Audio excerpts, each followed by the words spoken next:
우리 살면서 실수 안 하는 사람이 있을까요? 아마 없을 거예요. 그쵸? 뭐 작게는 말 실수부터 때로는 정말 돌이키고 싶을 만큼 큰 잘못까지. 근데요, 진짜 중요한 건 내가 실수를 했다는 그 사실 자체가 아닐지도 몰라요. 정말 중요한 건 바로 그 다름에 벌어지는 일이에요. 실수를 딱 마주했을 때 우리 마음이 어떤 선택을 하느냐. 바로 그거죠. 오늘은요, 바로 그 선택이 우리를 완전히 다른 두 갈래 길로 이끄는 그 과정에 대해 아주 깊이 한번 들여다볼까 합니다. 네, 그래서 먼저 성장을 이끄는 길, 참회에 대해 알아볼 거고요. 그리고 그와는 정반대로 똑같은 실수를 반복하게 만드는 늪, 합리화의 길도 살펴볼 거예요. 그리고 이 두 가지가 도대체 뭐가 다른지 그 결정적인 차이를 짚어보고 마지막으로 이 작은 선택 하나가 어떻게 우리의 미래 전체를 바꿔놓을 수 있는지 이야기 나눠보겠습니다. 자, 그럼 첫 번째 길부터 한번 같이 가볼까요? 이 길은요, 자신의 잘못을 뭐랄까, 긍정적인 변화의 에너지로 확 바꿔버리는 그런 성장의 길입니다. 이 성장의 길, 그 핵심에는 바로 참회가 있습니다. 우리가 흔히 생각하는 것처럼 그냥 내가 잘못했구나 하고 후회만 하는 게 아니에요. 그거랑은 차원이 좀 다릅니다. 참회라는 건요, 과거의 잘못을 딱 인정하는 건 기본이고 거기서 더 나아가서 좋아, 다시는 이 실수를 반복하지 않겠다. 이렇게 미래를 향해서 아주 적극적으로 다짐하는 것까지 포함하는 개념이에요. 이 모든 과정은요, 심리학에서 말하는 인지 부조화라는 걸 정면으로 마주하는 데서부터 시작됩니다. 이런 거죠. 나는 꽤 괜찮은 사람이라고 생각하는데 내가 왜 그런 행동을 했지? 이 생각과 행동 사이의 충돌 때문에 마음이 막 불편해지잖아요. 바로 그 불편한 감정을 피하지 않고 딱 마주하는 용기. 거기서부터 진짜 변화가 시작되는 겁니다. 근데 이게 그냥 마음의 문제로만 끝나는 게 아니에요. 진짜 놀라운 건 이 참회라는 게 우리 뇌를 물리적으로 바꾼다는 사실입니다. 내 잘못 때문에 다른 사람이 얼마나 아팠을까 공감하고 또 건강한 수준의 부끄러움을 느끼잖아요. 그러면 우리 뇌에서 이성적인 판단을 담당하는 전두엽이 활성화되기 시작해요. 그리고 이 전두엽이 충동을 관장하는 편도체를 딱 제어하면서 잘못된 행동을 바로잡는 거죠. 말 그대로 뇌가 스스로를 더 좋은 방향으로 다시 설계하는 거예요. 정말 신기하죠? 자, 그럼 이런 마음의 변화가 불교에서 말하는 업, 그러니까 우리 행동의 결과에는 어떤 영향을 미칠까요? 여기에 정말 기가 막힌 비유가 하나 있어요. 한번 상상해 보세요. 나의 잘못이 소금물 한 컵이라고요? 진실하게 참회하는 건 뭐냐면 그 소금물 컵에다가 어마어마한 양의 맑은 물을 콸콸 쏟아붓는 것과 같아요. 그럼 어떻게 될까요? 컵 안에 소금이 사라지진 않죠. 하지만 물이 너무 많아져서 더 이상 짠맛을 느낄 수 없게 되는 거예요. 바로 그런 원리입니다. 결국 이 참회의 길을 선택하면요, 그 지긋지긋하던 부정적인 순환의 고리가 딱 끊어지는 거예요. 다른 사람과의 신뢰도 다시 쌓일 수 있게 되고 무엇보다 나 자신에 대한 존중감을 되찾게 되죠. 그러면서 마침내 마음의 평화가 찾아오고요. 바로 이 순간 진짜 성장의 문이 활짝 열리는 겁니다. 자, 이제 완전히 다른 길로 한번 가보겠습니다. 이 길은 성장과는 정반대예요. 변화하는 대신 도망가는 걸 선택하고 결국 똑같은 실수의 늪에서 허우적거리게 만드는 길, 바로 합리화의 길입니다. 이 합리화의 길, 그 중심에는 도덕적 해리라는 아주 교묘한 심리장치가 작동하고 있어요.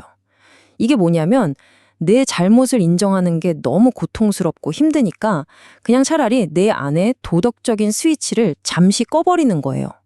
이 정도는 괜찮아 하면서요. 한마디로 자기 자신을 속이는 거죠. 이 합리화의 늪은 보통 3단계를 거쳐서 점점 더 깊어집니다. 첫 번째, 그땐 어쩔 수 없었어 라거나 그 사람이 먼저 잘못했잖아 하면서 자기 행동을 정당화해요. 그 다음엔 어떻게 될까요? 기억을 자기한테 유리하게 슬쩍 바꾸거나 아예 남 탓으로 돌리면서 현실을 왜곡하죠. 이런 과정이 반복되다 보면 우리 뇌는 점점 나쁜 행동에 무감각해지고 결국엔 똑같은 실수를 훨씬 더 쉽게 저지르는 악순환에 갇히고 마는 겁니다. 그 결과는 정말 끔찍해요. 하나의 합리화는 더 큰 합리화를 낳고 진실된 관계는 곁을 떠나고 결국 혼자 남게 되죠. 그리고 정말 무서운 건 내가 다른 사람에게 줬던 그 고통이 결국엔 다 나한테로 돌아온다는 사실이에요. 스스로를 고통의 감옥에 가둬버리는 거나 마찬가지입니다. 자, 지금까지 우리는 성장의 길, 그리고 반복의 늪, 이 두 가지 길을 각각 살펴봤어요. 그럼 이제 이 둘을 나란히 놓고 도대체 뭐가 어떻게 다른 건지 그 결정적인 차이점을 한번 명확하게 짚어보겠습니다. 도대체 무엇이 똑같은 실수를 하고도 한 사람은 성장하게 만들고 다른 한 사람은 나락으로 떨어지게 만드는 걸까요? 그 핵심적인 차이, 지금부터 파헤쳐 보겠습니다. 이 표를 보시면 그 차이가 한눈에 들어오죠? 먼저 핵심적인 마음의 작동 방식을 볼게요. 참여의 길은 메타인지, 즉, 한 발짝 떨어져서 나를 객관적으로 보는 능력을 써요. 반면에 합리화의 길은 자기 고양적 편향, 그러니까 어떻게든 나를 좋게만 보려는 마음에 기대는 거죠. 뇌의 변화는요? 완전히 반대입니다. 참회는 뇌가 스스로 나쁜 습관을 고치게 하는 신경 가소성을 이용하는데 합리화는 오히려 뇌를 잘못에 점점 더 무뎌지게 만들어요. 결국 이런 차이들이 모여서 사회적으로는 치유냐 갈등이냐, 그리고 영적으로는 고통에서 벗어나는 해탈이냐, 아니면 고통의 반복이냐 하는 극명한 차이를 만들어내는 겁니다. 이와 관련해서 저명한 심리학자 엘버트 반두라가 이런 말을 남겼어요. 인간은 자신의 잘못을 정당화하기 시작할 때 가장 잔인해질 수 있다. 정말 뼈아픈 말이죠. 자기 합리화라는 게 그냥 실수 한 번 덮고 넘어가는 수준이 아니라 우리를 얼마나 위험한 존재로 만들 수 있는지 아주 강력하게 경고하는 말입니다. 근데 정말 놀라운 건요, 이런 통찰이 현대 심리학에만 있는 게 아니라는 거예요. 수천 년 전 불교 경전인 법망경에도 정확히 똑같은 가르침이 나옵니다. 허물이 있거든 참회하라. 참회하면 편안해지지만 참회하지 않으면 죄가 더욱 깊어진다. 결국 이건 시대를 뛰어넘는 인간 본질에 대한 깊은 통찰인 거죠. 네, 결국 모든 건 선택의 문제입니다. 우리가 과거에 어떤 실수를 했느냐가 중요한 게 아니에요. 그 실수를 마주한 바로 지금 이 순간 내 마음이 어떤 선택을 하느냐가 우리의 미래를 결정하는 겁니다. 그리고 이건 그냥 마음먹기 나름이다 같은 추상적인 이야기가 아니에요. 여기 보세요. 실제 데이터가 그걸 증명합니다. 자신의 범죄를 계속 합리화하는 사람들의 재범률은 보시다시피 굉장히 높아요.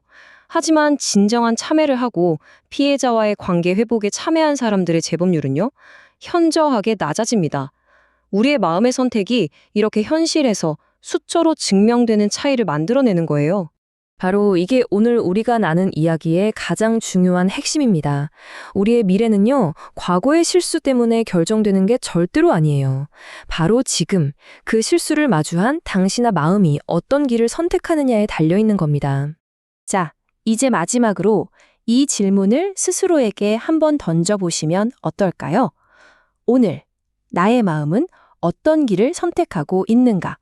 그 선택이 바로 당신의 내일을 만들어갈 겁니다.